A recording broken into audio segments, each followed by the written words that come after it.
Okay, this is our model B24 batch freezer. It has a one latch to close the door, rubber seal front gate, automatic digital timer, a water valve and water hose for filling and washing. It has a safety switch on the door. If the door is open, the machine cannot run. Adjustable can stand. When the compressor light is lit, that means the compressor is running, you're refrigerating. If you go away from the machine and you get the product too thick, the compressor will cycle off. The dasher will continue to run to keep the product at that consistency. Compressor will go off and on to keep it at that texture.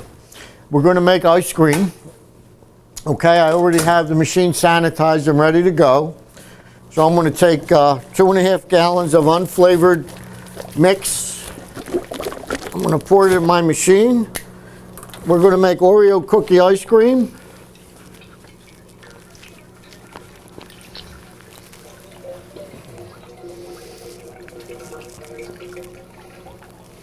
Sometimes these bags get a little heavy. You got 2.5 gallons of ice cream and it weighs about 9 pounds a gallon. So if you're a little old weak guy like me, you got to do it with 2 hands.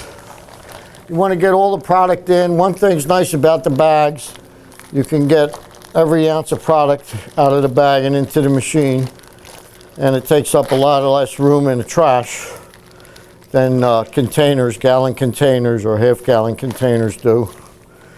Okay, we're going to make Oreo cookie ice cream. So I'm going to add, usually when we make ice cream, we are always going to add some vanilla.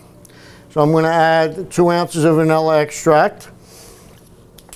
And then I'm going to go ahead and set my timer for about 8 minutes.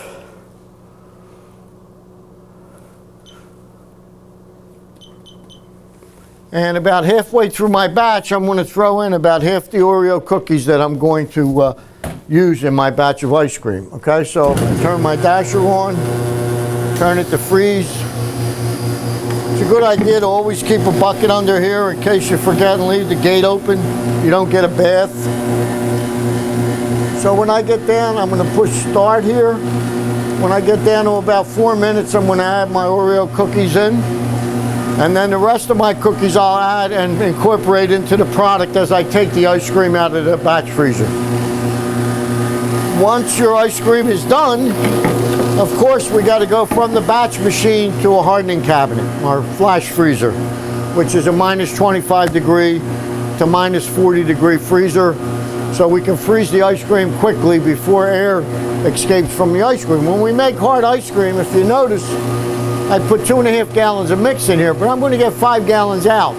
That means I'm going to make ice cream at 100% overrun. I've increased the volume of the product by 100%. Get 2.5 gallons in, 5 gallons out, okay? So because of that air I incorporated into the ice cream, I have to freeze it quickly once I get it out of here.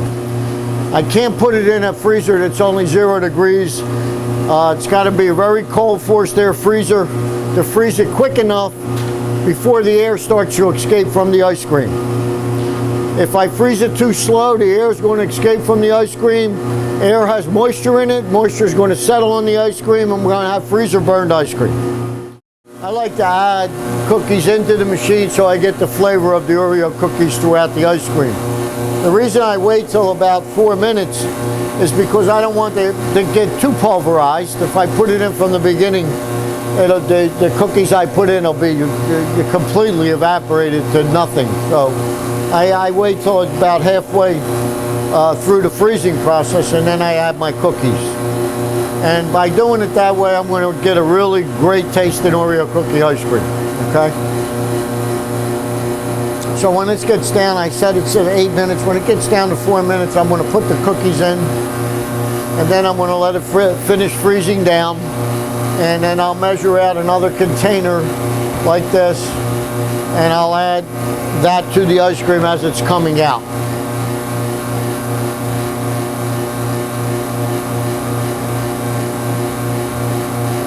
You really can't go strictly by time when you make ice cream. or Italian ice or anything in a batch machine, you have to actually look at the texture of the product. The time you set the machine for basically puts you in the ballpark. But you really want to look and see what's happening with the ice cream. Generally, you want the ice cream to get down to about 25 degrees before you start whipping air into it.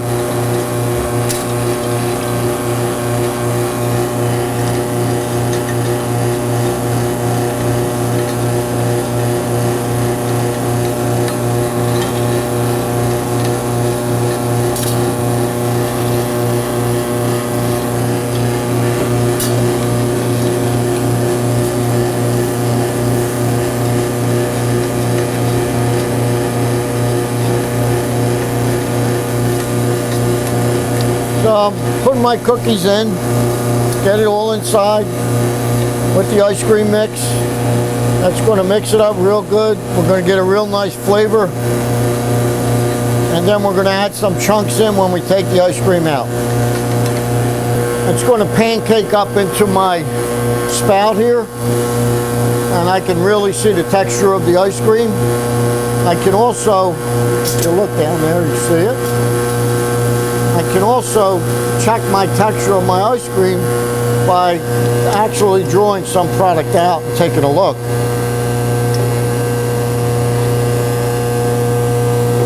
That's just about ready to start whipping air into it.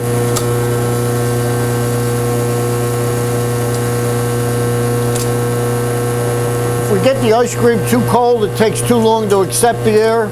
If the ice cream is not cold enough, too warm, it won't accept air at all. So it's important that we have it at the right temperature. And sometimes you can have a digital thermometer and actually shoot it, see the temperature. But I can do it by sight.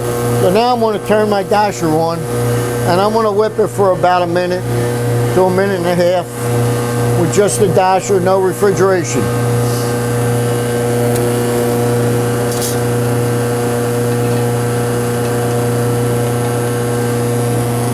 You can see my compressor light went out. That means my refrigeration went off. I'm just running my dasher now, and I'm actually whipping some air into the product to increase the volume of the product. Ice cream has to have air in it. It's an ingredient of ice cream. If we don't have enough air in it, it's going to be too rich and heavy. This is a 14% milk fat product I'm using. So I'm going to have about probably 80 to 85% overrun, which is going to be a real excellent product.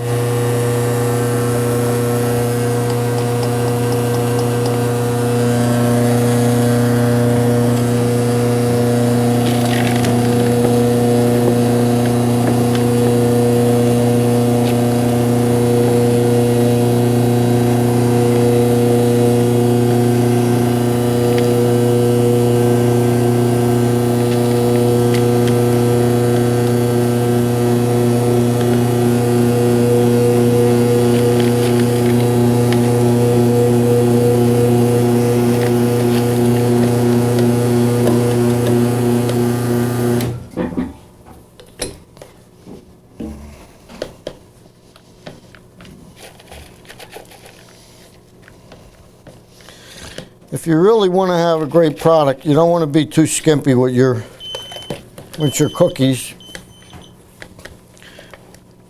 Add them in there.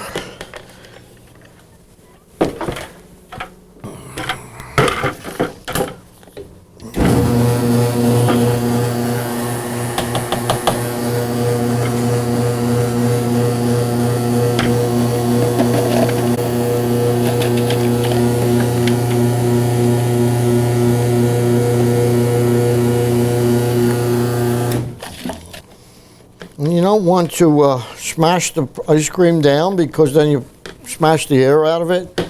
So now I would put lids on this, and I put both cans in my hardening cabinet, and that would stay in the hardening cabinet for about 8 hours. And then you have to take it out and put it into a tempering freezer to bring it up to like 0 to +5 degrees, so that you can put it in your dipping cabinet and be able to dip it. You never want to store your ice cream in a hardening cabinet for long periods of time, It'll make the ice cream crack and be crumbly. So once it's out of the hardening cabinet, you put it into your holding freezer, which is going to be probably 0 to +5 degrees. And you could store it in there for quite some time.